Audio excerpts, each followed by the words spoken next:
और दिल्ली की मुख्यमंत्री आतिशी लगातार हरियाणा के किसानों को दिल्ली एनसीआर में वायु प्रदूषण के लिए जिम्मेदार ठहरा रही हैं। हालांकि हरियाणा बीजेपी प्रदेश अध्यक्ष मोहन लाल बड़ौली ने आतिशी के बयानों को राजनीति से प्रेरित बताया।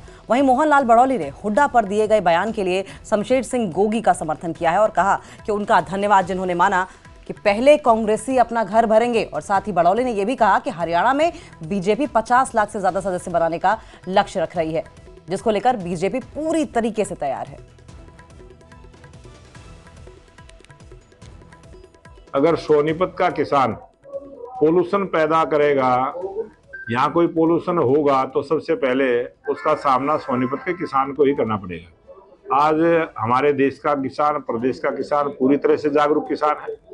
और जो आम आदमी पार्टी की सरकार दिल्ली में है, जिस प्रकार की बयानबाजी आतिशी करती है, वो एक राजनीति से प्रेरित होकर गुमराह करने का, झूठ बोलने का काम करती है। आज सबसे भ्रष्ट पार्टी आम आदमी पार्टी की जो दिल्ली में सरकार है, सबसे ज्यादा झूठ बोलने वाली पार्टी, झूठे आरोप लगाने वाली पार्टी, इस प्रकार का उनका नेचर बन गया है।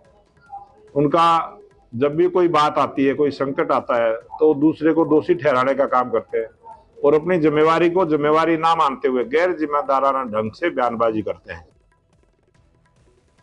और करनाल में हरियाणा विधानसभा स्पीकर हरविंदर कल्याण ने पराली जलाने के मामले में कहा कि पर्यावरण से जुड़े हुए जितने भी विषय हैं, उन सब पर हम सभी को गंभीर होने की जरूरत है। साथ ही ये कहा कि पोल्यूशन किसी भी प्रकार का हो, वो हवा और पानी दोनों को खराब करता है।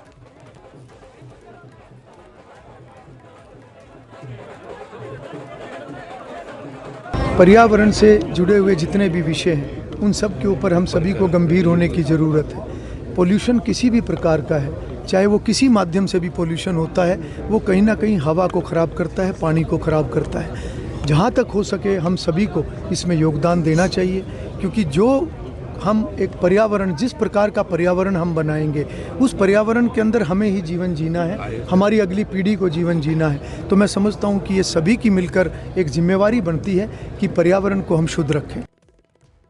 और गोहाना में किसान नेता गुरनाम सिंह चढ़ूनी ने धान के गिरते भाव को लेकर सरकार पर सवाल खड़े किए हैं। उन्होंने कहा कि सरकार बासमती धान के निर्यात पर इसलिए रोक लगा देती है ताकि पीआर धान सस्ता मिल सके। यहां गुरनाम सिंह चढ़ूनी ने मंडी में धान के उठान को लेकर भी सरकार को कटघरे में खड़ा किया। उन्होंने कहा कि आज 1 महीना हो गया है, अभी तक मंडियों से धान का उठान नहीं हो सका।